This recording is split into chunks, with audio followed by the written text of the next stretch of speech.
Every day, you essentially pay your dues by doing the harder thing when it's the right thing to do.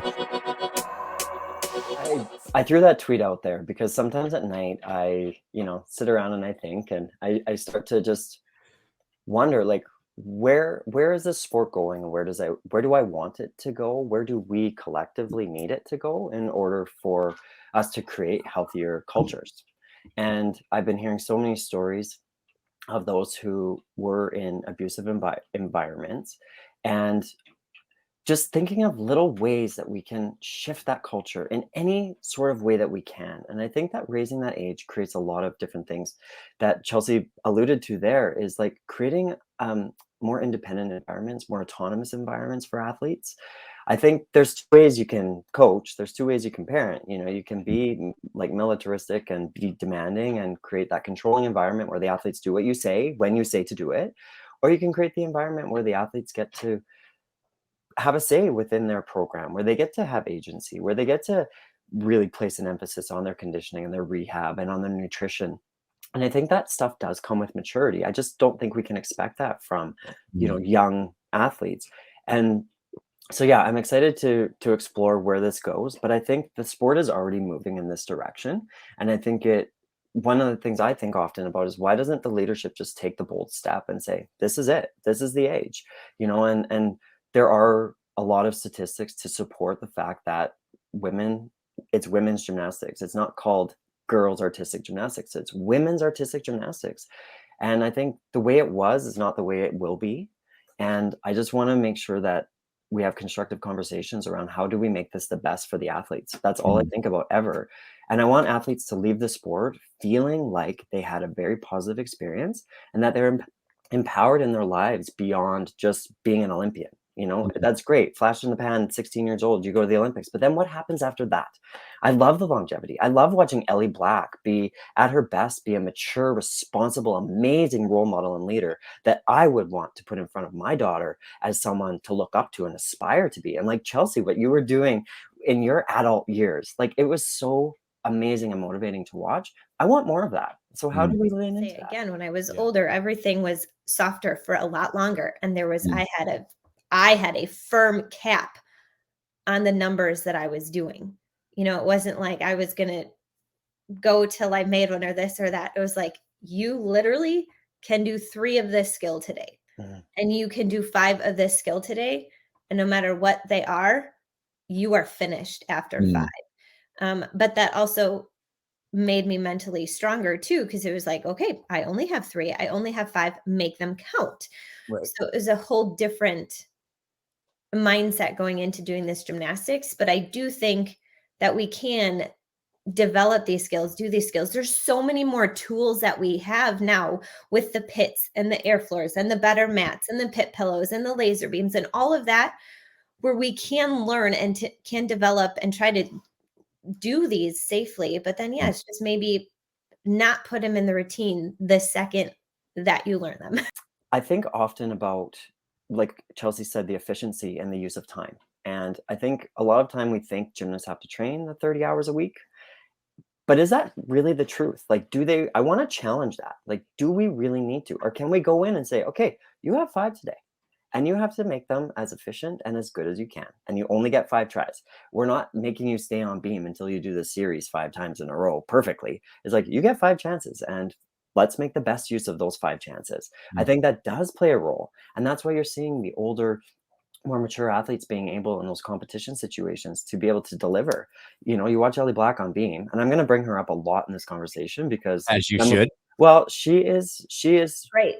She's great, and she's better than she's ever been, and mentally and physically she's so strong, and that's taken decades. Like 2012 till now to build that up. But Ellie can go and hit a beam routine because Ellie knows that this is how I do it. And so I think teaching that more in the gym is a great way to go about things. Like for Canada, our funding is solely based on how we do at a world championships. Like there's something called Own the Podium, and that looks at results, and results equal funding. So if you do well at a worlds, then your team gets more funding, therefore you get more opportunities, right? You get better supports. Right. And I think that's just a lot to put on a young person. And I don't necessarily believe that it's necessary. I do think what is necessary is competing. I think you get familiarity. It's like when you drive to the place for the first time and you're like, where am I going? And then the second time you drive there, you're like, oh yeah, okay, I understand this. And you get more comfortable and familiar. I do believe in that. But what I'm trying to do here is to have the conversation about shifting the culture of the sport. Yeah. And I think what's been wrong is that we've put all of this pressure on young people who might not have the physical and mental maturity to be able to deal with those moments and to be able to move forward in their lives in a healthy way after being exposed to all of that. You know, I just want to ensure that, like Chellsie said, athletes leave the sport feeling like they are fulfilled, they had a positive experience. And I think the older you are when you're doing the sport, the more autonomy you have, the more independence you have. You get control over a lot more of your training.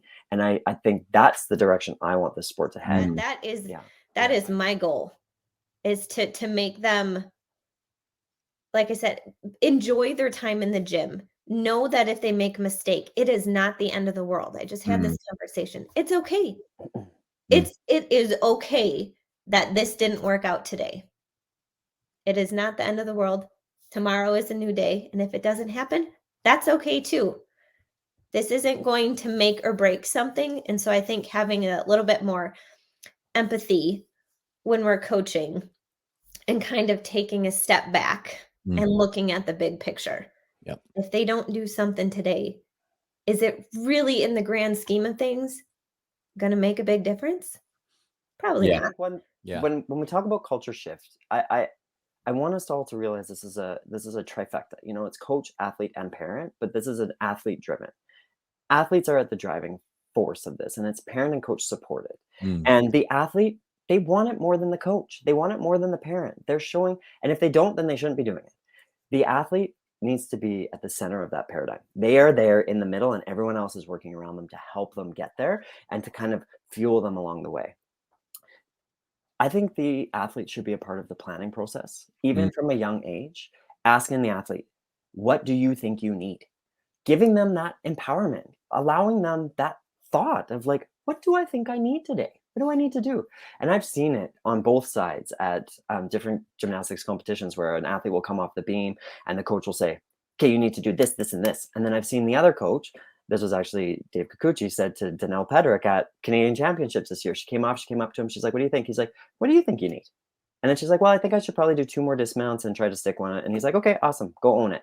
And I'm like, yes, thank you. That's how this sport should be. And I love seeing that set of, autonomy and responsibility put on the athlete's shoulder. What do you think you need? So, and if you're a coach listening to this podcast and that gets your back up, like, well, my athlete doesn't know what they need, you got a problem. You need to shift your thinking as a coach, because the goal here is to have the athlete know what they need. Do you think Ellie Black every single day needs to ask her coach what she needs? No, she tells him, today I feel this and I'm going to do this. This is a big cultural shift that I would like to see. That was something I was afraid to take, because it was like, within the gymnastics culture, you can't take a day off. If you take 1 day off, it will take you 2 to get back in. If you take a week off, it will take you a month to get back in. Wrong. That is wrong. That's not the way it works. When I was 26 years old, 25, I had broken my legs at the Worlds in Germany. And I was on my way back and I was like so burnt out. I went away to Hawaii for 1 week in February of 2008. And like, who goes away for a week to Hawaii in the Olympic year? Unheard of. Guess what? I came back and I was stronger. I was faster. I could do more chin-ups with weight. I could sprint faster because I was burnt. I needed time away. You look at Simone, she takes a year off. I mean, she's doing conditioning and that kind of stuff, but she can come back. I know Simone's an anomaly, but why is that not being mandated? You know, after the 2004 Olympics, when I won, I felt so guilty for taking 3 months off. I was like, oh my God, I got to get back into the gym. And I couldn't enjoy my time because I was so afraid of what I was losing in the gym. I want the science, Dave, to show coaches and to show our community that it's actually good to take breaks for your physicality and for your mental side. I don't think you need to train a bajillion hours, and I think we need to have breaks, and that needs to be more of a conversation to have off seasons within our sport and doing multiple things. When I was done gymnastics, all I knew was gymnastics, and I had a big burnout. I had a big depression because I didn't know who I was if I wasn't Kyle the gymnast. And it's taken me almost 15 years to figure out the things that I love to do outside of gymnastics physically. And I think if I would have had more exposure when I was a kid to other activities, I would have been able to transition into life and sport outside of gymnastics a little bit easier. I still do gymnastics. Obviously, it's my choice because I love it. But, you know, I was afraid to go skiing. I was afraid to like try snowboarding. I was afraid to try all these things because I never did it when I was a kid.